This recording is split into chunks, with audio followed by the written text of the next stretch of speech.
Laura Daniela, sus invitados. Sí, Julio, pues precisamente nos vamos nuevamente a la consulta popular a pocos minutos de que se retome esa discusión. Saludo a esta hora a la senadora Esmeralda Hernández del Pacto Histórico. Bienvenida a la W.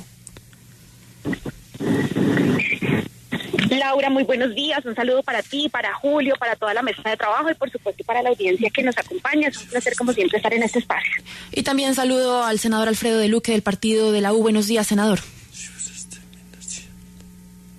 Senador de Luque. Senadora Esmeralda Hernández, sí, senador de Luque está en línea. Buenos días, Laura, buenos días a todos los de la mesa.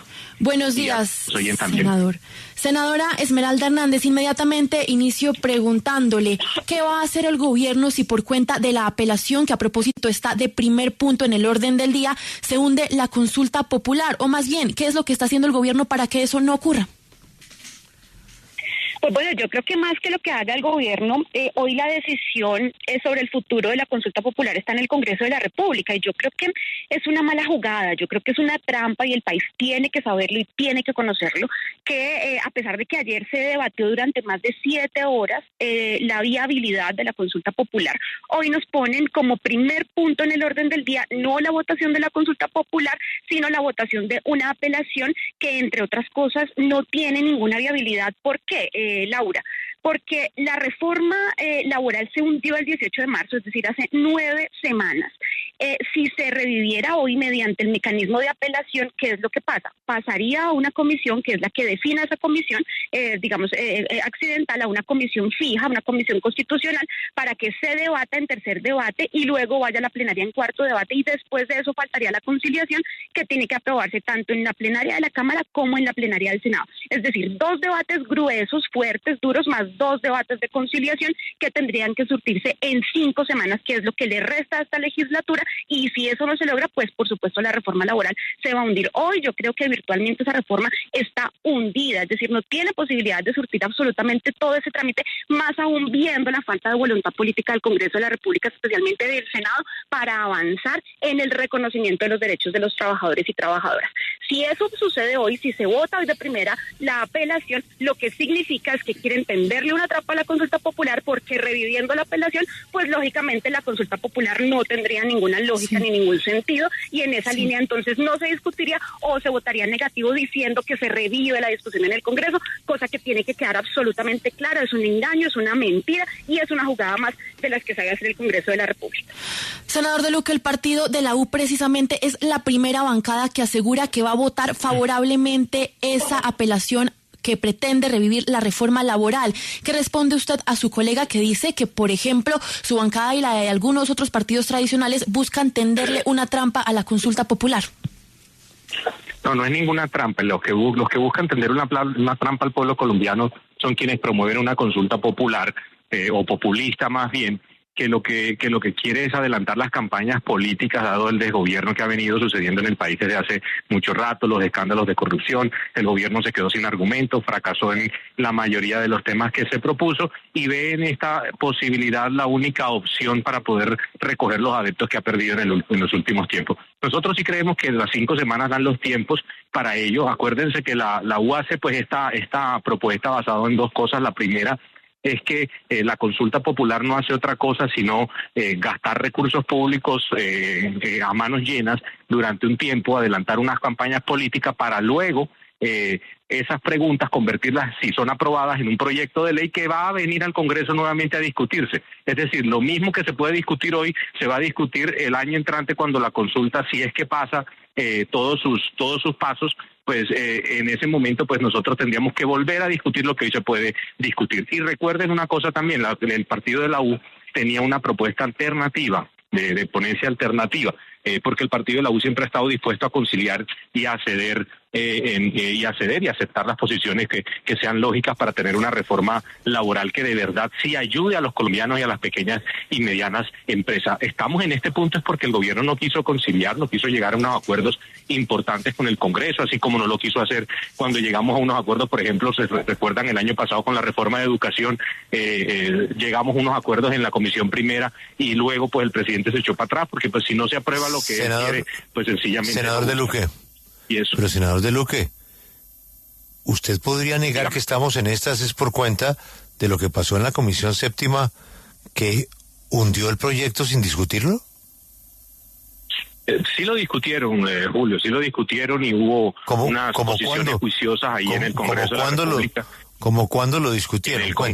En la sesión precisamente donde se hubo la discusión sobre el proyecto y las razones por las cuales ellos no estaban de acuerdo. Y recuerden también, como les digo, que la senadora Norma Hurtado del partido de la U tenía una ponencia alternativa que no hundía la reforma, que pretendía precisamente conciliar posiciones entre ambos sectores. Pero pues si existiera la posibilidad de conciliar, ¿por qué no vamos a conciliar algo y evitarle al país gastar tantos recursos públicos y tanto dinero en una campaña electoral anticipada que yo creo que no es necesaria y que no tiene como objeto proteger los derechos de los trabajadores, sino precisamente salir a las calles a hacer campaña? Sí. Senadora Esmeralda Hernández, más allá de los tiempos que posiblemente no den para debatir una reforma laboral, si es que el Senado logra revivirla, seguramente en 5 semanas podrían intentarlo, ¿no es quizás, senadora, que el gobierno nacional ya está encasillado en que lo que quiere es una consulta popular para adelantar la campaña y que no le sirve nada más? Mira, Laura, antes de responderte esa pregunta, yo quisiera hacer un par de aclaraciones. Senador De Luque, cordial saludo y con todo respeto, yo quiero aclarar algo que usted ha dicho que creo que es importante que la opinión pública lo tenga claro, que es falso. No es cierto que cuando se vote la consulta popular y si gana mayoritariamente el sí, tenga que ir el texto al Congreso para que el Congreso lo debata. Eso es falso. Lo que dice el artículo 104 de la Constitución Política y la ley que regula los mecanismos de participación textualmente es que el resultado, la decisión que adopte la ciudadanía en una consulta popular es obligatoria. Por supuesto que el texto vuelve al Congreso, pero es para adecuar el texto, en este caso el Código Sustantivo del Trabajo y todas sus normas derivadas, a lo que ordenó la ciudadanía en la consulta popular. Es vinculante y es obligatoria. No es real que sea una jugada para que finalmente no se haga nada y de una vuelta para que el texto vuelva al Congreso. Ahora, no es cierto tampoco que la reforma laboral se discutió en el Congreso. Recordemos que la reforma se ha hundido, Julio, frente a la pregunta que tú hacías 2 veces. La primera vez duró 1 año y 3 meses engavetada literalmente en la Comisión Séptima de la Cámara de Representantes sin que surtiera siquiera su primer debate y se hunde por tiempos porque no se surtió su primer debate en 1 año y 3 meses.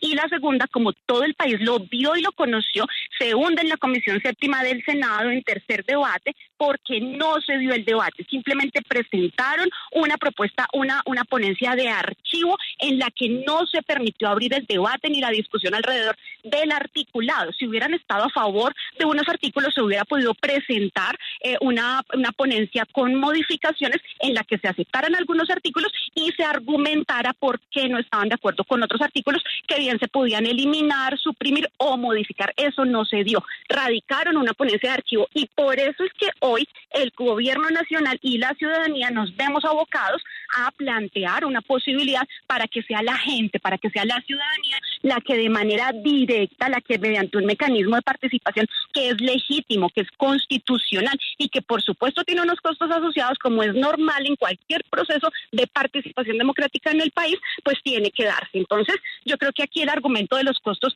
¿por qué no ponen sobre la mesa, por ejemplo, que la consulta popular han dicho que cuesta 700.000 millones de pesos?